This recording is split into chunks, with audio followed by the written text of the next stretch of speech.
think it also makes you less inhibited. Yeah. Because there was another study that came out and they had like a bunch of, they got like a bunch of different groups of like 4 people and they put them in a room and they gave them like paddle pop sticks and tape and said, build the strongest, highest tower you can.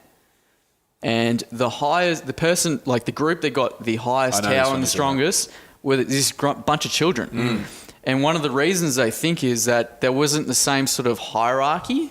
Like they all like chimed in, offered ideas, whereas in adults, I suppose, like you get a group of 4, you'll have the most dominant and aggressive. Will sort of take over the group, start telling everyone what to do, and they might not be the most brilliant. They're just the most aggressive, and they all of a sudden dictate what everyone does.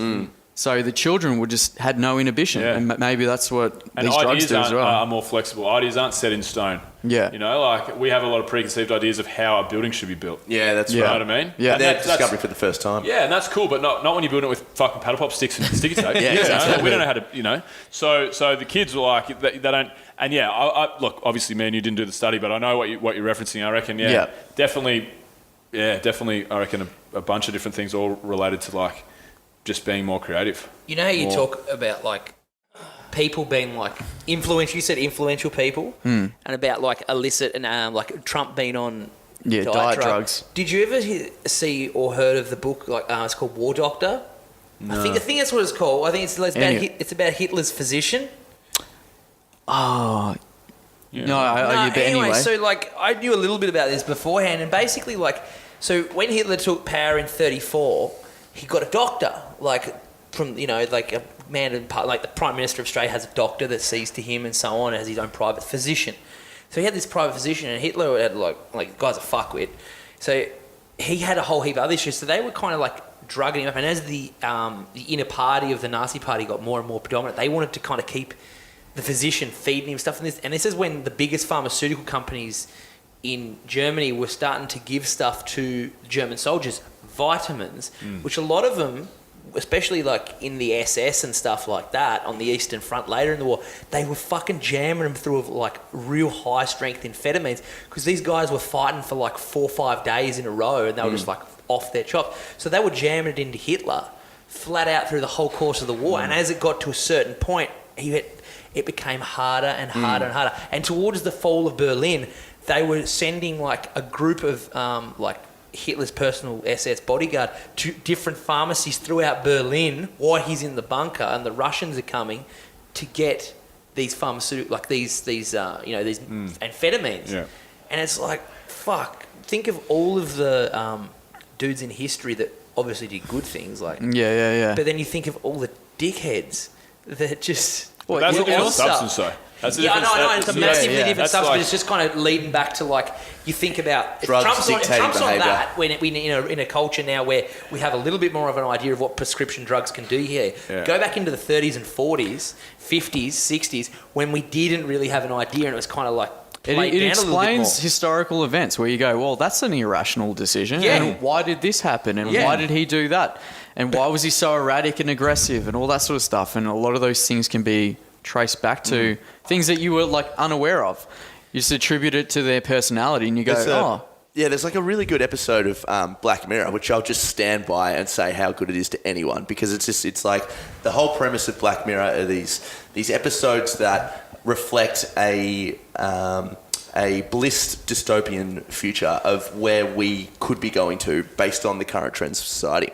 And there's an episode where, similar to this, these soldiers are running around trying to do this job, or this military sort of this job, and they're wearing these glasses that inhibit their ability to see reality. And so whenever they see people, they see them as like zombies, and they get all frightened. They want to fucking kill them all and all this sort of stuff. But really, that's just the government controlling their ability to actually see for who they really are. And the whole show kind of goes, there's a lot of ethical considerations with this, but the show kind of goes, one soldier takes the glasses off from memory and sees who he's actually killing, which are just scared families and stuff. And then you look at one when you go, oh, this is terrible. But then the government has this ultimatum theory where it's like, well, these people, it's like a social cleanse, These people aren't contributing to society and we need to get through them and stuff. So it's better if the soldiers just don't know what they're doing and get through it. And your story just made me think of that, where it's kind of like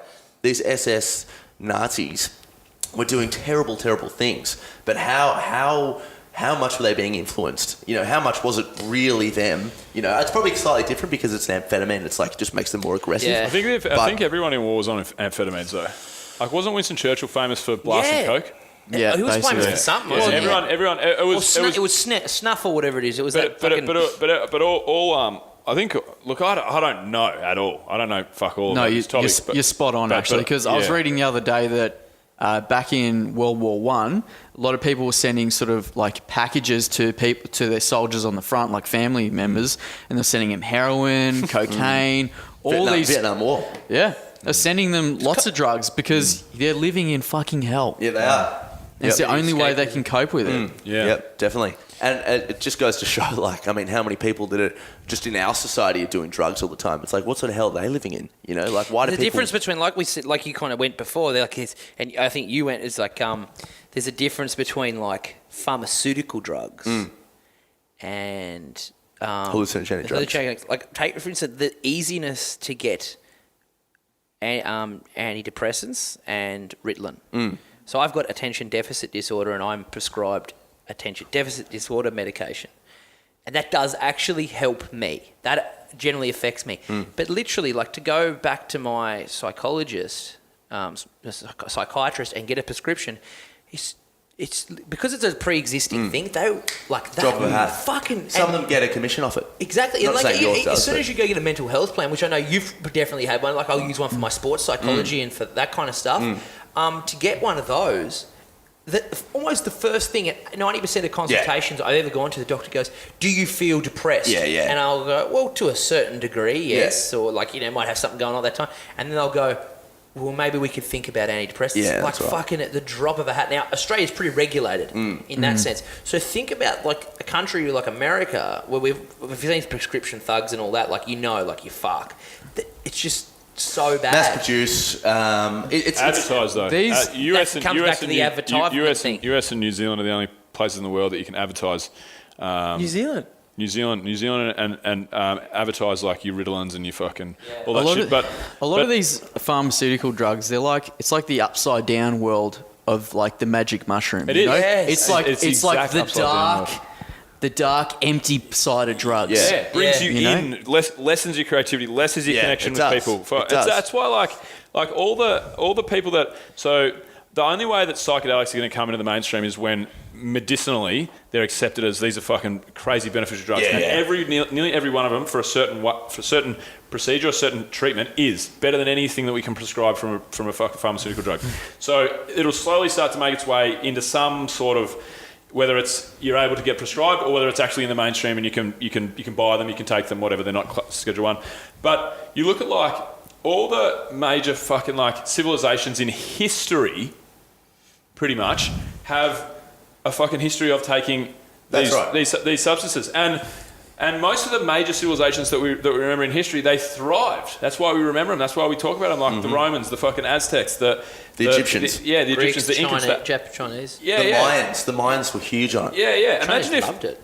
these are two things that I reckon would change the world for the fucking better in so many ways. And me and Tommy were talking about one of them in the car on the way down here. So I had a this is a whole other topic, but I had a journalist chick staying with me for a few weeks, and I asked her, and we won't go right into this, maybe we can, whatever, but I asked her what she thinks if the news was flipped upside down and it was 80% good, 20% bad. I think the world would be a fucking 100% better place. Absolutely. And, yeah. and the other thing is, if instead of these fucked up drugs that kill social interaction, kill your thoughts of the beauty of nature, kill the wonder and bring you closer to people, what if it was the other way around and all the drugs that were fucking banned Class 1 drugs are all these bullshit drugs, and all the drugs that were able to be prescribed was magic mushrooms, ayahuasca, DMT, all these mind-expanding drugs. Imagine if we just took the world, and you're talking about that upside-down fucking world theory, imagine we took those two concepts and flipped them on their head. Imagine how fucking happy and better and positive the fucking world would be. Surely, right? Discovery Roger, go for deploy.